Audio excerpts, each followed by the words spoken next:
Welcome to major Kachi health care centre. मैं doctor Kachi Singh फिर से एक बार नए मेडिकल न्यूज और मेडिकल एग्जामिनेशन को लेकर इंफॉर्मेशन लेकर आप सबके सामने once again welcome and hello hi to all of you. सबसे पहले आज हम जो एंट्री का बात करने वाले हैं वो है SSC GD.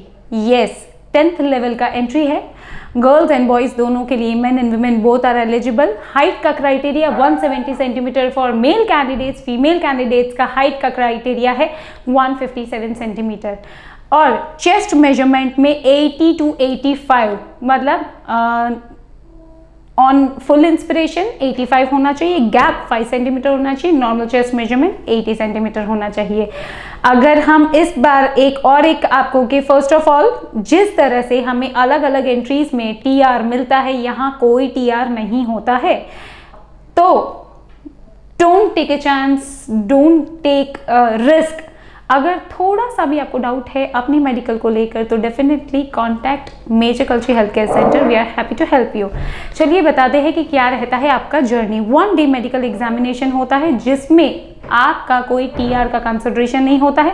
Review medical examination के कुछ स्पेशल केसेस होते हैं कि अगर आप डिस्ट्रिक्ट हॉस्पिटल से आप कोई ऐसा सर्टिफिकेट लेकर आ रहे हैं जिसमें उन्होंने आपको मेडिकली अनफिट डिक्लेयर किया हुआ है, वही मेडिकल ऑफिसर वापस से आपका रिव्यू करेगा and then they might can get you on a fit spot. But unless and until कोई टीआर प्रोसीजर्स नहीं होती है, क्योंकि ड्यूरिंग द डिक्लेरेशन आपको ये भी स्टेट करना होता है कि डिस्ट्रिक्ट हॉस्पिटल से आपका ये रिपोर्ट है, आपको ऐसा लग रहा है कि मेडिकल एग्जामिनेशन जो आपका वहाँ पे हुआ है वो मिसजज हुआ है, so please take a look. अब हम बात करते हैं कि नॉर्मल फेज 1 जो होता है आपका फिजिकल होता है। ऑलरेडी नोटिफिकेशन बाहर आ चुका है। फिजिकल के बाद आपका होता है मेडिकल। अगर आप मेडिकल क्रॉस कर रहे हैं तो देन एंड देन ओनली आप एलिजिबल होंगे for the final written exam.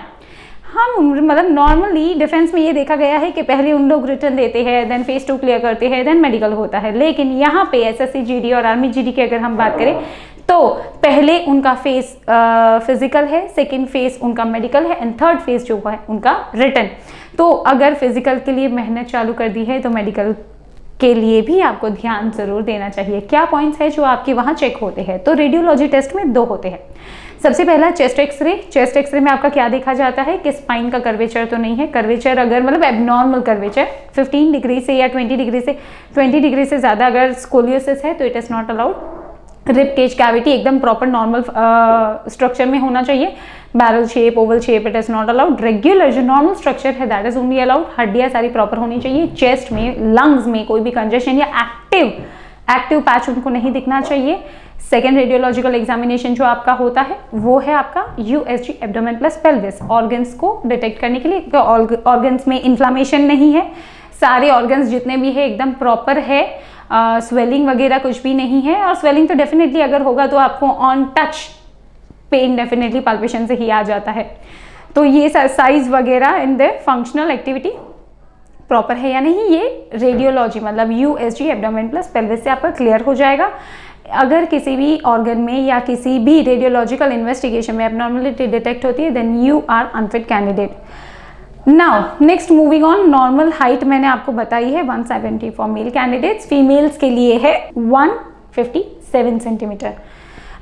Next आपका होगा ईसीजी। वहाँ पे होगा ईसीजी में आपका वो ये देखते हैं कि रिदम एकदम प्रॉपर है, एबनॉर्मल नहीं है। वेव्स आपकी नॉर्मल मतलब एकदम नॉर्मल है, कोई एबनॉर्मलिटी नहीं है, टेकीकार्डिया नहीं है, बिट्स पर मिनट एकदम प्रॉपर है। ये चीज़ें आपका ईसीजी में चेक होता है। उसके बाद आपका pulse, respiratory rate, blood pressure सब कुछ अंडर द नॉर्मल क्राइटेरिया। 80 और 90 से ऊपर का पल्स अलाउड नहीं है, 50 से नीचे का पल्स अलाउड नहीं है क्योंकि उसको टेकीकार्डिया भी बोल सकते हैं। अगर वो 80-90 से ऊपर होगा तो एरिथमिक पल्स अलाउड नहीं है।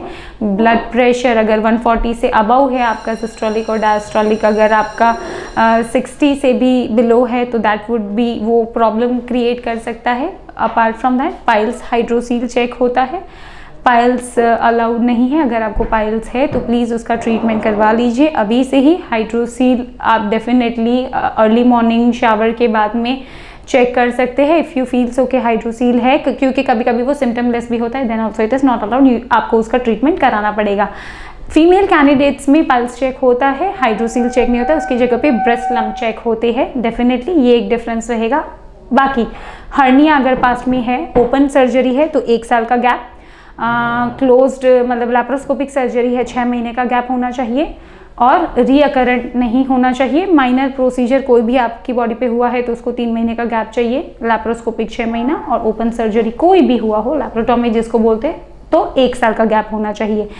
विजन और कलर विजन दोनों चेक होता है। Definitely colour blindness is not allowed as such, defence के अंदर कलर ब्लाइंडनेस अलाउड नहीं है। लेकिन यस, विजन अगर आपको स्पेक्टिकल्स है और -3.50 तक का अगर आपका पावर है तो it's okay, it is allowed, as army में ये चीज़ अलाउड है। विजन आपका करेक्टेड विजन शुड बी 6/6 चश्मे के साथ होना चाहिए, लेकिन अगर अनकरेक्टेड विजन अगर हम देखें विदाउट ग्लासेस वाला तो 6/36 तक का अलाउड है।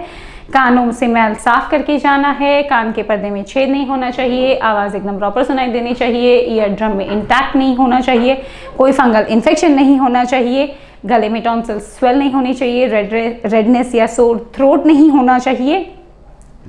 Then for nose, deviated nasal septum, नाक का पर्दा अगर टेढ़ा है, क्वाड्रेंगुलर कार्टिलेज अगर आपका टेढ़ा है, डेविएटेड नेजल सेप्टम है तो इट इज़ नॉट अलाउड। इन सारी चीज़ों का आपको ट्रीटमेंट करना होगा। देन डेफिनेटली आपका ब्लड एंड यूरिन टेस्ट होगा, CBC होगा, एंड यूरिन टेस्ट एबनॉर्मल नहीं आना चाहिए, कम्प्लीटली नॉर्मल आना चाहिए। डेंटल में चेक होता है कि दांतों में कैविटी तो नहीं है, कोई इम्प्लांट्स अगर है तो इम्प्लांट्स अलाउड है, बट ब्लैंक स्पेस अलाउड नहीं है, कैविटीज़ अलाउड नहीं है, आगे के आपके जो क्रॉस बाइट्स अलाउड नहीं है, आगे के कैनाइन टू कैनाइन अगर हम देखें तो आपके 6 पॉइंट बनने चाहिए, और अगर हम प्री मोलर को देखें तो मतलब 6 में आपके 4 बन रहे, 4 में से 6 सही पैर होना चाहिए। अंदर वाले दांतों में 10 में से 8 पैर सही होना चाहिए, उसमें कोई कैविटी वगैरह, कुछ अगर कैविटी वगैरह है तो फिलिंग करा सकते हैं, filling is allowed. Scaling dental करा के जाना है, कंपलसरी मैंडेटरी है, पायरिया या ऐसा कुछ भी नहीं होना चाहिए, वो चीज़ें अलाउड नहीं है। देन आपका मस्कुलोस्केलेटल सिस्टम पूरा देखा जाता है कि कोई ऐसा मसल वास्टिंग या वेरिकोसील या ये चीज़ तो आपको नहीं है, वेरिकोज वेन्स तो नहीं है। वेरिकोज वेन्स कॉमन, ये किसी में भी हो सकता है अपार्ट फ्रॉम मेल और फीमेल। अगर आपके हाथों या पैरों की नस, मोस्टली ये पैरों की नसों में होता है, मोस्टली काफ के रीजन में ये पाया गया हुआ है, बहुत रेयर ऐसा होता है कि थाइज एरिया में होता है। अगर आपको वेरिकोज वेन्स है, वॉल्स में कुछ प्रॉब्लम है तो प्लीज़ मेक श्योर कि आप उसका ट्रीटमेंट करा ले, जो भी अगर सर्जिकल कराना है, प्रोसीजर कराना है करा ले, वो रीअकरेंस नहीं होना चाहिए। अगर पास्ट हिस्ट्री में है तो चलेगा। एक्टिव कोई भी डिजीज या बॉडी में कोई एक्टिव इम्प्लांट अलाउड नहीं है, दांतों को छोड़ के। Dental implants are definitely allowed. Surgery अगर पास्ट हुआ है तो मैंने क्राइटेरिया आपको बता दिया है। कोई स्किन डिजीज या ऐसा कुछ नहीं होना चाहिए। टैटू का सिमिलर क्राइटेरिया जैसा पूरा डिफेंस में है कि at the back of the palm allowed है, in the front of the forearm allowed है, वो भी जुडिशियली वायलेंट और socially violent tattoos are not allowed, जो किसी ट्राइब या कस्टम या रिलीजन को अगर अनफेवर करता हो तो that is not allowed. Rather than it is allowed. आपको बस अपना 2 पासपोर्ट साइज पासपोर्ट मतलब छोटा फोटोज उन टैटूज का वहाँ सबमिट करना होगा। You have to fill the form, आपको एक फॉर्म फिल करना होगा, बताना होगा।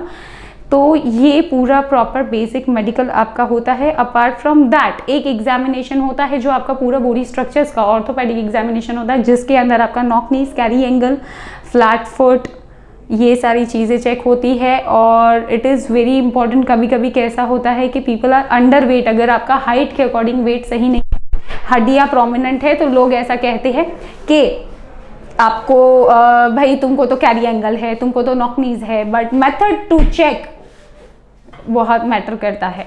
तो अगर आपको थोड़ा भी ऐसा लग रहा है, आपको डाउट है, आप मेहनत कर रहे हैं और अगर आप रिस्क नहीं लेना चाहते हैं, तो क्योंकि यहाँ कोई री मेडिकल नहीं मिल रहा है, तो it is better to have your pre medical, ताकि आपके जो भी फ्लॉज या कोई भी अगर पॉइंट्स है, हम सिर्फ बताते नहीं हैं, we also give the sure solutions के इन चीज़ों का क्या सोल्यूशन है, ताकि आपके पास में जो टाइम है फिजिकल के साथ साथ में मेडिकल तक का जो आपका टाइम है, उस टाइम ड्यूरेशन में आपकी जो भी प्रॉब्लम्स या जो भी लूप्स निकल के आ रहे हैं, उन सब को हम सॉल्व कर सकते हैं।